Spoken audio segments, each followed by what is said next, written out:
Mọi người xem cho rõ nhé. Đây chính là núm cà tím, tức là phần cuống cà cắt ra từ quả cà tím. Nhiều người khi ăn cà tím thường tiện tay vứt phần núm cà này đi như rác thải. Như vậy thì thật là tiếc quá. Mang phần núm cà đã gom lại đi rửa thật sạch, chuẩn bị thêm táo đỏ cắt đôi, cho vào vài cục đường phèn già, rồi đổ lượng nước suối vừa đủ vào. Bạn đã từng ăn núm cà tím bao giờ chưa? Đun lửa lớn cho sôi rồi ninh trong vòng 10 phút, thấy màu ngả sang vàng kim, tiếp đó múc ra bát, để hơi nguội một chút là có thể dùng được.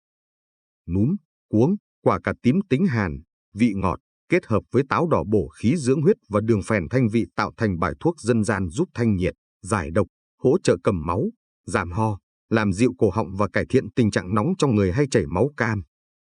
Đây đều là tinh hoa trí tuệ của thế hệ đi trước. Ai không nhớ rõ thì hãy lưu lại và chia sẻ cho những người thân yêu nhé.